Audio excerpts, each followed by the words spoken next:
les gens qui travaillent chez Narconon, à ce que j'ai pu voir, là, du moins à ma connaissance, n'ont aucune formation professionnelle, ni en médecine, ni dans le domaine de la psychiatrie ou de la psychanalyse. Ce sont des gens qui adhèrent à une croyance, à une idéologie qui est anti-scientifique et qui approche les gens d'une façon que moi, je trouve un petit peu inquiétante. Par exemple, dans les cas de désintoxication, lorsqu'on parle de gros toxicomanes sur des drogues dures, ces gens-là prônent un sevrage radical à froid. Et les spécialistes dans le domaine déconseillent ça totalement. Durant que je faisais le parcours de purification, il y avait d'autres personnes qui m'accompagnaient dans le sauna. Puis il y avait à travers elles, il y avait des personnes qui avaient pris des grosses drogues, des toxicomanes. Puis les toxicomanes avaient des réactions, qu'on le veuille, qu'on le veuille pas, ils étaient en manque. Moi, j'avais pas pris de grosses drogues, mais il y en avait qui en avaient pris des grosses. Fait que il y avait des excès de colère, des réactions bizarres.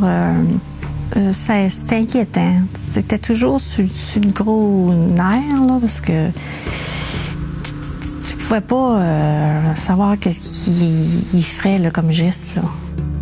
Il peut y avoir des dérapages au niveau des problèmes de santé que ces gens-là présentent. S'ils sont en période de sevrage important, il y a des risques majeurs pour leur santé. Et s'il n'y a pas des soins médicaux apportés à ces gens-là, il peut y avoir des problèmes qui peuvent aller jusqu'à la mort. Okay?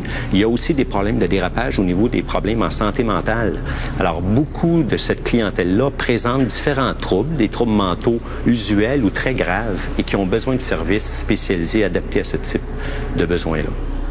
Mais évidemment, on sait très bien qu'une personne qui est en sevrage à froid vit une détresse intérieure absolument phénoménale. Et qui dit détresse, dit vulnérabilité.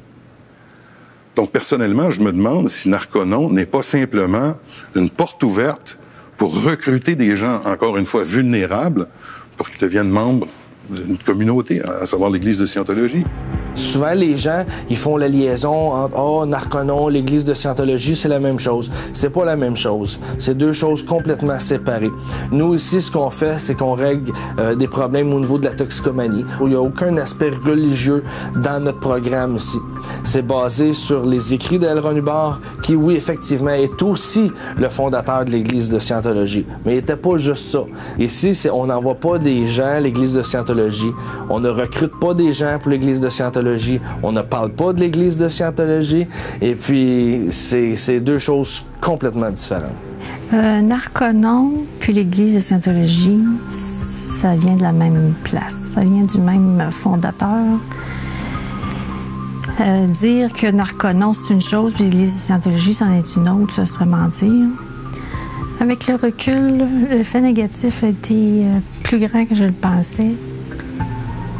Parce que ces doses massives de vitamines-là que j'ai pris pendant le parcours de purification et que j'ai continué à prendre après, comme il m'avait été indiqué par la personne en charge du parcours de purification, ont été très néfastes, comme je disais, parce que j'avais déjà une faiblesse au foie.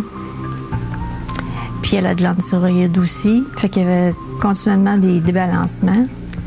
Aujourd'hui, j'ai le cancer avec métastase, puis j'ai un pronostic de fin de vie. Je l'ai eu en même temps que le diagnostic, pronostic de fin de vie. Il n'y avait rien à faire, pas de guérison possible, pas d'opération possible.